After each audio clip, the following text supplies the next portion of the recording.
Lukas pasal 1 ayat 31 sampai dengan 33 yang demikian. Sesungguhnya engkau akan mengandung dan akan melahirkan seorang anak laki-laki, dan hendaklah engkau menamai dia Yesus.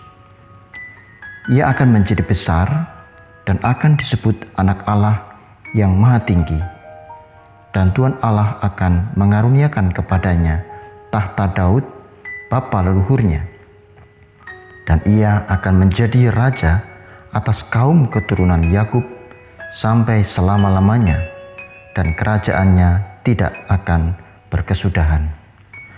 Amin.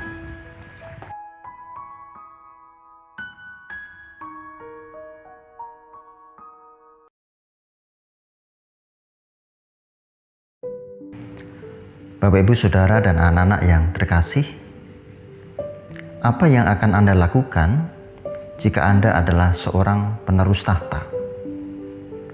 Jika Anda adalah anak raja dan sebentar lagi akan menjadi raja. Umumnya ada dua pemikiran. Yang pertama, sangat gembira mengarah pada euforia karena akan mendapatkan kekayaan dan kuasa yang tak ternilai. Ia akan segera membayangkan tentang bagaimana hari-hari menikmati tahta tersebut, tentang bagaimana menghabiskan harta yang begitu banyak. Sedang pemikiran yang kedua adalah ya gembira, tetapi berpikir bijak. Ia akan memikirkan segala sesuatunya, mempersiapkan bagaimana tahta itu berjalan dengan baik, bukan untuk kepentingan pribadinya, melainkan tentang dirinya bagi orang lain. Jadi gampangnya, pemikiran pertama adalah tahta itu untuk saya, untuk kebahagiaan saya.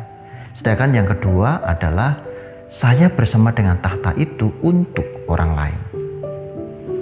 Nah, coba dipikirkan kembali bagaimana dengan Anda tadi. Masuk nomor 1 atau nomor 2? Dalam teks kita, khususnya di ayat 32 dan 33 dinyatakan bahwa melalui Ibu Maria akan lahir sang penerus tahta Daud. Bahkan kerajaannya tidak akan berkesudahan. Dia adalah Yesus Kristus. Jika kita memahami tentang penerus tahta pada poin yang kedua di atas, kita tidak akan bingung jika Ibu Kristus adalah orang Nazaret, bukan dari golongan bangsawan, bukan dari golongan kerajaan. Padahal Nazaret umumnya orang-orang di sana tidak terpelajar, sehingga kurang memiliki tata bahasa yang baik kala itu, sehingga juga mereka dianggap kasar. Mungkin ada yang meragukan bagaimana mungkin ada seorang yang terpilih di antara orang-orang yang kurang baik. Itu adalah pikiran picik, saudara. Mengapa? Karena emas dimanapun tetap emas. Ibu Maria bagaikan emas yang berada di pinggir jalan. Meskipun dia di pinggir jalan, tetap saja dia akan ditemukan orang sebagai emas. Ia tetap berharga. Bapak, Ibu, Saudara yang dikasihi oleh Tuhan, jika demikian, Ibu Maria memiliki nilai dan berharga itu tidak ditentukan oleh orang-orang di sekitarnya, melainkan ditentukan oleh nilai dirinya sendiri. Bapak, Ibu, Saudara yang dikasihi Tuhan, ini juga menjadi kritikan bagi kita semua. Karena kadangkala kita menilai seseorang dari lingkungannya, dari apa yang ada di sekitarnya, dari apa yang dimilikinya, bukan pada dirinya sendiri sebagai subjek. Padahal nilai seseorang itu tergantung pada dirinya. Seperti Ibu Maria, dia orang yang baik, maka Tuhan memilihnya sebagai orang yang baik, bukan karena statusnya sebagai orang bangsawan. Dan memang Ibu Maria seorang dari Nazaret, bukan dari bangsawan. Dalam poin 2, Yesus Kristus adalah penerus tahta Daud. Sehingga yang diupayakan bukanlah bagaimana caranya menghabiskan harta benda dari tahta itu. Bahkan ia tidak bersedia menggunakan kekuasaannya untuk kepentingannya sendiri. Kita tahu di kisah selanjutnya nanti terbukti bahwa Kristus tidak mau menggunakan kekuasaannya itu untuk kepentingannya sendiri. Inilah sang pemilik tahta yang sesungguhnya, bukan tahta untukku tetapi dirinya untuk orang lain. Mari kita lihat pencobaan di padang gurun. Setelah 40 hari Tuhan Yesus tidak makan dan minum, berpuasa. Dalam kondisi lapar datanglah iblis dan mencobainya. Katanya, jika engkau anak Allah, ubahlah batu itu menjadi roti. Ini tampaknya mirip solusi, saudara, bukan pencobaan. Hati-hati, godaan iblis selalu begitu. Mirip solusi, padahal sebetulnya tidak. Situasi Kristus sedang lapar, dan jika mengubah satu batu menjadi roti, bukankah itu tidak merugikan banyak orang? Toh juga pakai kuasanya sendiri. Tetapi Kristus menolak itu semua. Mengapa? Karena Kristus tidak mau menggunakan kuasanya itu untuk kepentingannya sendiri. Tetapi giliran ada 5.000 orang laki-laki kelaparan, berarti ada 5.000 orang perempuan juga kelaparan. Tidak segan-segan ia menggandakan 5 roti dan 2 ikan untuk mereka. Lihat, dirinya untuk mereka, tahta dan dirinya untuk mereka, bukan mereka untuk dirinya.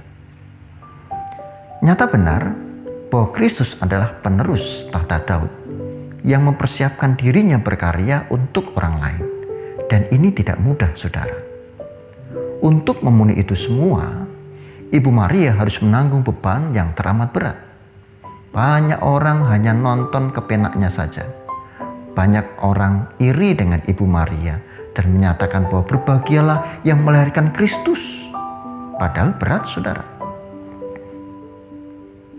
Hukum Taurat dalam Ulangan 22 ayat 23 sampai dengan 24 menyatakan, apabila ada seorang gadis yang masih perawan dan yang sudah bertunangan, jika seorang laki-laki bertemu dengan dia di kota dan tidur dengan dia, maka haruslah mereka keduanya kamu bawa keluar pintu gerbang kota dan kamu lempari dengan batu sehingga mati.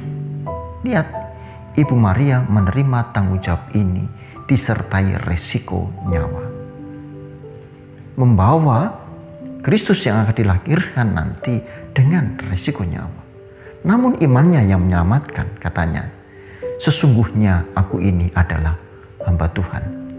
Jadilah padaku menurut perkataanmu itu. Ayat 38. Lalu bagaimana dengan kita? Bagaimana peran kita? Siapakah pemilik tahta itu? Kristus, bukan kita, saudara. Kita itu bukan pemilik tahta, kita itu pekarya tahta yang telah diteruskan, yang telah dipanggil oleh Kristus untuk menjadi para pekarya atas tahta itu. Kristus adalah rajanya dan kita adalah para pekaryanya.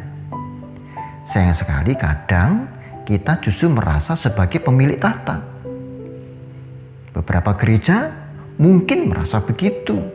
Dengan aturan-aturannya, dengan tata gereja, tata laksananya seolah-olah berkuasa atas jemaat. Salah, saudara.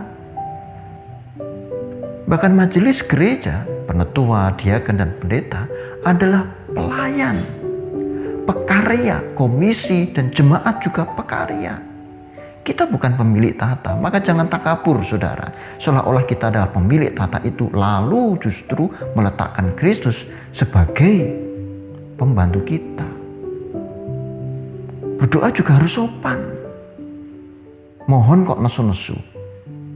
Tuhan, anak saya sakit, pokoknya sembuhkan, kalau nggak sembuh awas. Saya nggak mau ke gereja.